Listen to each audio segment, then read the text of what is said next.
Hi, my name is Dr. Taylor Van Weinboom, and we're going to cover chronic conditions and why they occur. So all chronic issues are both neurologic and metabolic in orientation, requiring proper neurologic treatments and metabolic assessment. So when we talk about metabolism, the things we're talking about is the food or the substances that you take in become energy and become the building blocks to the rest of your body. 30% of the body's energy goes to what system? The nervous system.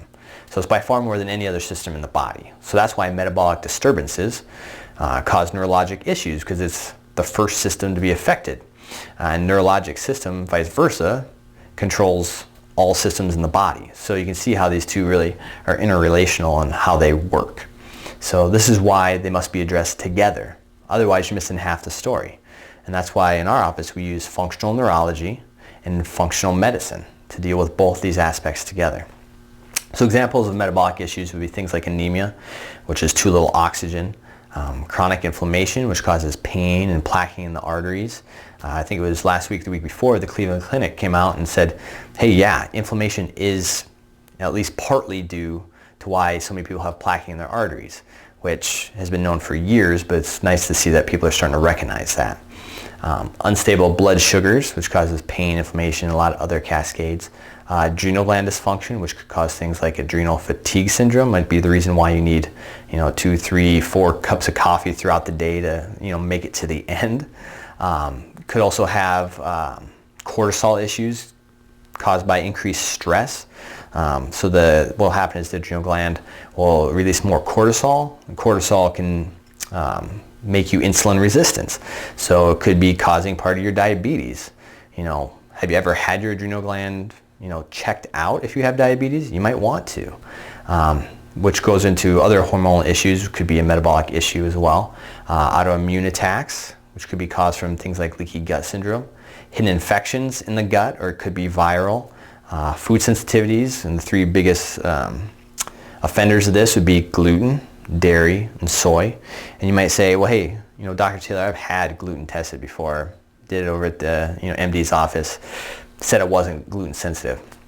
Problem is the high likelihood, I would say probably 98%, is that was just a check for gliadin, which is just one type of gluten. Unfortunately, there's over 100 different types of gluten, so you can most absolutely still be gluten sensitive, even though this one marker comes back as negative. And also medication side effects could be a metabolic issue. So here's just a list of some of the conditions that we help with at our office, that we help support. Things like Lyme disease, thyroid conditions. And you always get the question is, well, how is you as a chiropractor can help with thyroid issues? Well, the reason is, and I'll just go on a little tangent here, is if you have a thyroid issue, everything I'm talking about here is you probably have your TSH, maybe your T4, you might throw in like a T3 or reverse T3. Those are only, 2 to 3 markers. The problem is there's 9 markers that really should be looked at if you have a thyroid issue. So let's say they check TSH and maybe a T4. So TSH comes from the pituitary gland to your thyroid. It says, hey, we need more thyroid hormone. What your thyroid does is it produces T3 and T4. Those are the 2 forms of thyroid hormone that it releases. T3 releases 7%. T4 releases 93%. So T3 is the active form. T4 is inactive.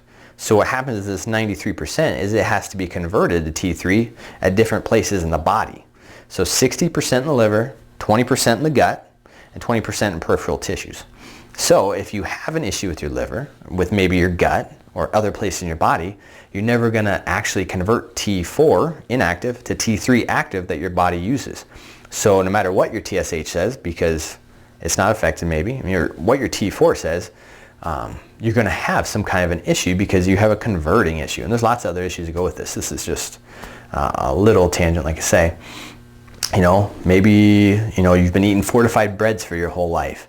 They fortify it with rock iron. Rock iron your body actually can't use. So what happens is over time it gets stored in your liver. It decreases the function in your liver. So what happens if the function in your liver is decreased? You can't convert T4 to T3 like you're supposed to. Or say you're diabetic as well, and glycogen is stored in the liver, and your blood sugars are out of control, so your glycogen is really high in your liver, so your liver's not functioning like it's supposed to. You can't convert T4 to T3. You have other issues. Like I say, just a little tangent, but that's how we can figure these out with proper testing and support to get you feeling better like you're supposed to. Things like insulin resistance, which like I mentioned before, could be an adrenal gland issue. Have you had your adrenal stress index tested at all? It might be something you want to look into. Diabetes, peripheral neuropathy, fibromyalgia, vertigo, IBS and Crohn's, and we're going to hit on that a little bit. Parkinson's, MS, autoimmune issues, etc. The list could go on and on. So I put autoimmune issues in there because a lot of these are autoimmune issues. The issue with this, and Crohn's, or I don't know if you watch the news at all, but Selena Gomez just came out and said, hey, I was on chemotherapy because I think she had lupus or something like that. Autoimmune issues do not have a cure. Get that out of the way to start with. So what the medical community has now chose to do is to give you chemotherapy to lower your immune system. Okay, I mean, that sounds good in theory, right? Except for chemotherapy is such a drug that hurts the body. It's poison. It's meant to go out and destroy everything, not just little things, not just this or that or the other, everything. So if you have an autoimmune issue, there's a reason you have an autoimmune issue. You have certain triggers that cause it to cascade and give you symptomatology. So if we can, instead of giving you chemotherapy, if we can figure out what your triggers are specifically for you, because it's different for everybody, and we can say, hey, Jane Doe, stop eating dairy, stop eating corn, don't eat strawberries, because that causes your cascade. You take those out of there, guess what happens? It doesn't happen anymore. So if you can look at it from a different aspect, why it's occurring, take that out of the equation, what happens? You feel better. There's no reason to do chemotherapy.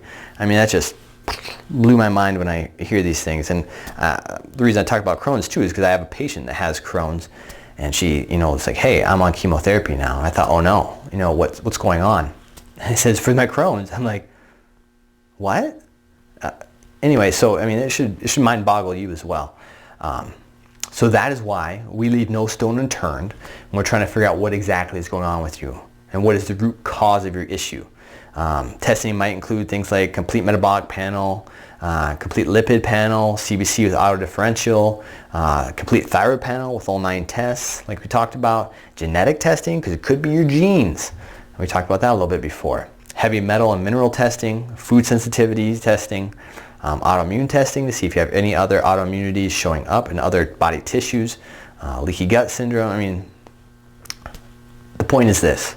There's a reason things happen. We need to figure out exactly what that is, and then you can be helped. If you're breathing and you walk into our office, we can help you. That's the bottom line. So we'll cover a lot more of this stuff in future videos. I hope you enjoyed this, and we'll catch you next time.